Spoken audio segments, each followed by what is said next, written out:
Para sahabat yang terkasih, salam berkah di hari baru.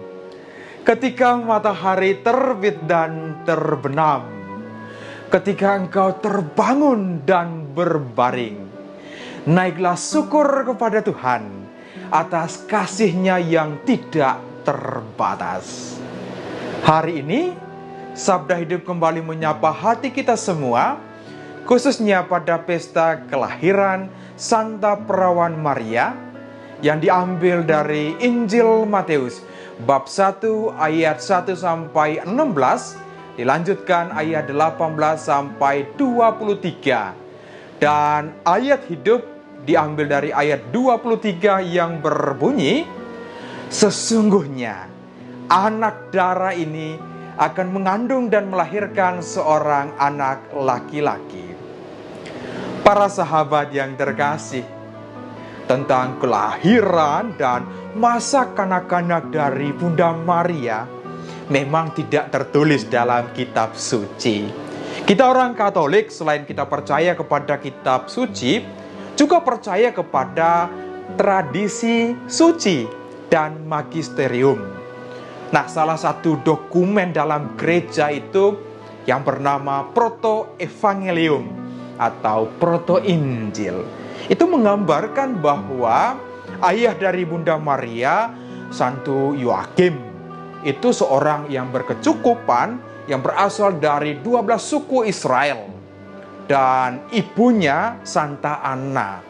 Itu bagaimana, Santo Yoakim dan Santa Anna lama sekali mereka menantikan kelahiran Bunda Maria. Nah, setelah Bunda Maria lahir, mereka dengan para imam itu merayakan dan mempersembahkan Bunda Maria kepada Tuhan sebagai perawan dalam hidupnya selama-lamanya. Memang kemudian bahwa dia menikah dengan Santo Yusuf. Tetapi para sahabatku yang terkasih, ketika kita masuk secara lebih mendalam dari Injil hari ini yang mempunyai dua bagian penting.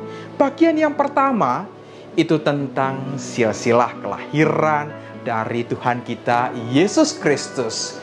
Dan bagian yang kedua, penginjil Matius sendiri itu menyampaikan kepada kita bahwa Yesus dilahirkan oleh Bunda Maria yang bertunangan dengan Yusuf dari keturunan Daud.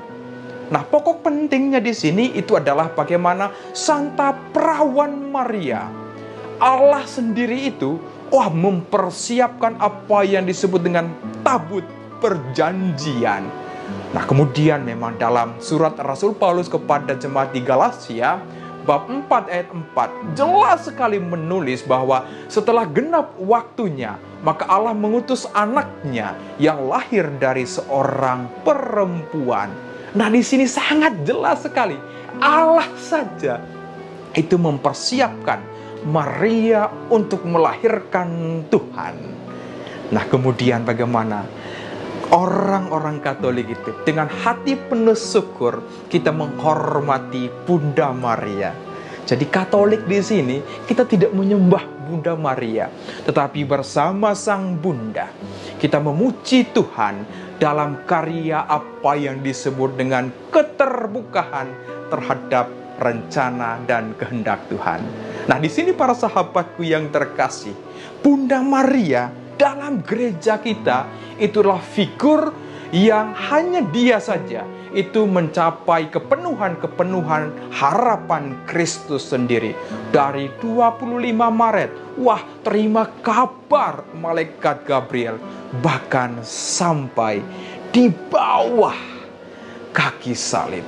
Inilah Bunda Maria, figur iman dalam perjalanan hidup kita sebagai orang yang percaya kepada Tuhan. Bahkan kemudian Santo Agustinus menulis dengan kata-kata yang sangat indah demikian. Ia adalah bunga di padang yang darinya akan mekar bunga bakung yang tiada tarannya di lembah itu. Dan kemudian bagaimana melalui kelahiran Bunda Maria, kodrat yang kita warisi dari nenek moyang pertama kita diubah. Karena itu Maria bisa disebut sebagai Hawa baru. menghantar kita kepada penebusan karya Tuhan dalam diri Yesus Kristus putranya.